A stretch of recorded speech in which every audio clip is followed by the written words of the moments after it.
This is my first journal entry for week 1 for 11.3 culture.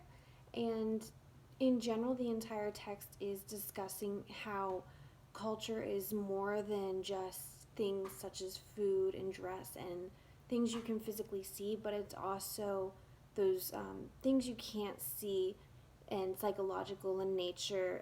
It lists morality, identity, gender roles, and social roles. And some examples of that would be an approach to punishment. In our Western culture, we wouldn't take public shaming as seriously as they do in other countries. And we went down and it discusses how psychologists study these different type of psychological in nature things across different cultures, and some of the ways they do that is through interviews, which is kind of an ethnographic study, which is similar to what anthropologists do, but that's in the culture psychology field.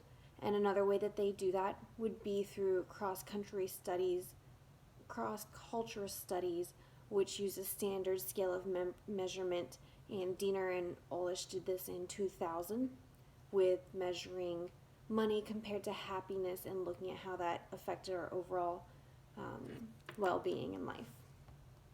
And in that study, they found 40 nations had a tendency for higher money and higher income to have a higher life satisfaction. Then we move down to biases that can arise from culture studies.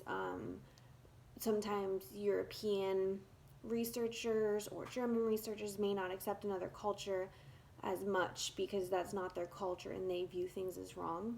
And so it's really important when you design those studies to be open-minded, which is why sometimes physical measurements and precise measurements such as the standard scale is best when studying across cultures.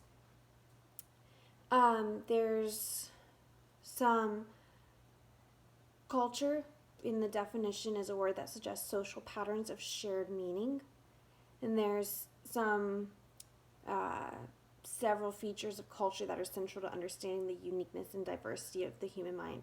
One of those is versatile, and this is situational identity. So my personality at church is different than my personality at maybe a college party or something like that.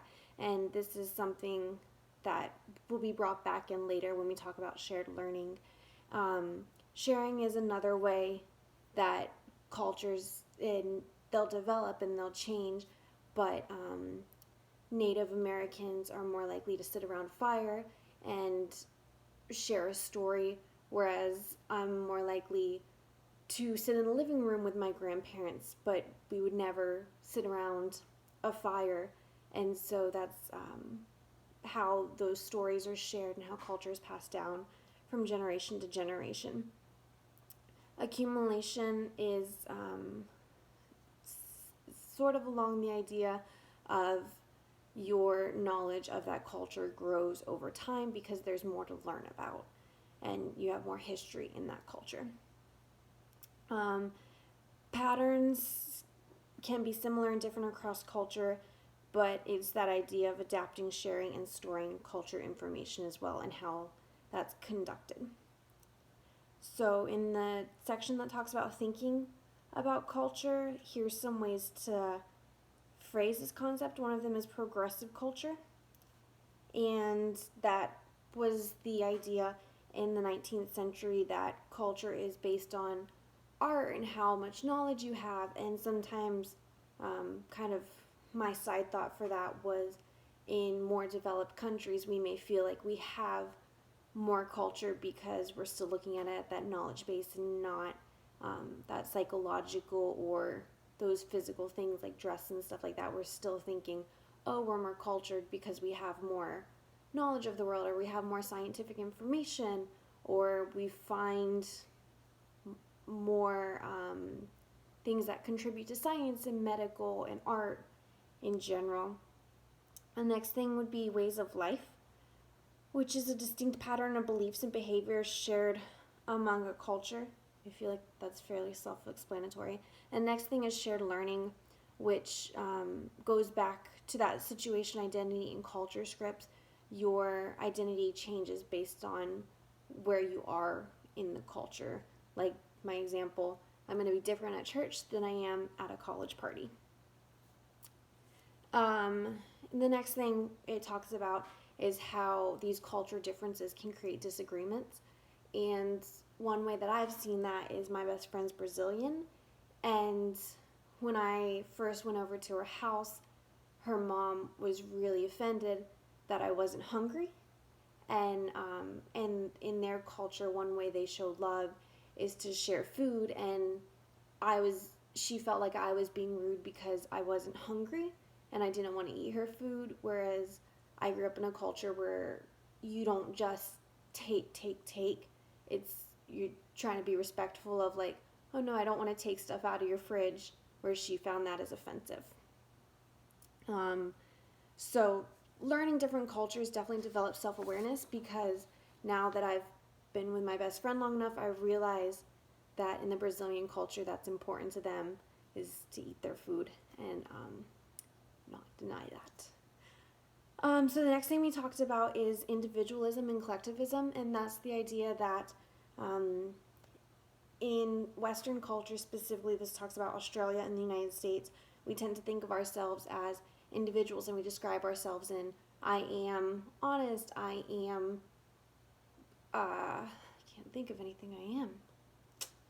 I am pretty, I am creative, and compared to cultures such as Korea and Taiwan, they tend to identify themselves with the family and the group more so, and consider their actions in that sense rather than this is what I want to do. And this is actually seen in the Michigan fish test, which wasn't discussed in this text, but it was something we learned about in social psychology, and how if you were from different parts of the world, not the country, different parts of the world, you would identify more or memorize more a certain part of the picture. So individuals in Western culture primarily focused on the details and features of the main fish in the picture, whereas individuals from those more collectivism countries focused on the ecosystem around the fish, such as there was a shrimp on the ground or there was seaweed, and how those interact together. Moving on from that, same idea, we moved on to anger and how that relates as far as we learn to act through observing. And so in my culture, when my dad's working on the car and something goes wrong, he screams, he yells, he gets it off his shoulders, and he feels okay. Whereas in other cultures, you, as a kid my age, may learn that when their dad's working on the car, something doesn't go right, you just act like everything's fine and fix the next thing. Even if you're aggravated, it's not something you physically express or verbally express. So just like kids do growing up, learning to brush their teeth or learning to talk and mimic their parents, they do that with culture as well. And that's one of the main ways that we learn culture in general, is through observing and copying our parents and caregivers. And this is called observational learning, and this is just a huge part of any general psychology course, but learning theory is what we talked about a lot. There were some things where rats learned to press a button because another rat did it, and so it's interesting how that can be applied to different psychology courses, and as well as learning things like culture, which seems very abstract. Another way to learn about culture is through rituals. One thing for me is, as I discussed earlier, I would act differently at church, but one of the things that we do at church is communion, and that's kind of taught the main idea of the religion is Jesus dying on the cross, and so it really emphasizes that and teaches that, and so that's a ritual that I've grown up learning to learn about the culture that I've grown up in. And then we move on to culture relativism. which is the principle in regarding and the value of practice of culture from the point of view of that culture. So it's in this discussion is talking about holding hands and how in a lot of Western cultures that seems a very romantic thing and you wouldn't really see it, whereas in some other cultures it's more of just we're friends, we're the same sex, it doesn't really matter, you hold hands with everyone and that's just normal. Same ideas in I've never actually seen people do it in real life, but in New Orleans they do the kissing to greet each other, whereas if someone tried to kiss me when they came up to me, I would probably be very confused and slightly scared. So it talks about how there are some other cultures that we've tried to change, like Americans specifically have tried to change because it doesn't seem morally correct. One of the ones that I found interesting was in Madagascar, pulling the bodies out of the grave and dancing with them. Um, it just seems odd, but same idea of cultures are different and you have to respect that. And so one question I had from that is how can we as a global unit deem what is morally correct with different cultures, and how can we establish kind of a global moral code, because there are things that personally I feel like you shouldn't be allowed to murder, whereas other cultures, virgin sacrifices and stuff is just normal and it's accepted and there's no questioning it. And so, and the last thing, and kind of in the conclusion part, it talks about how through technology we're more connected. And so, with that, I'm just wondering, is this a way to share cultures, or are we going to lose cultures and force everybody into kind of one culture? And it's definitely not going to happen overnight, but in the next few hundred years, are we going to lose those cultures, which probably you'll more likely than anything lose the smaller cultures than our big um, Western cultures seems to be the biggest cultures, I believe. So that would be my question in the future in regards to culture. And that is my textbook summary of 11.3 culture.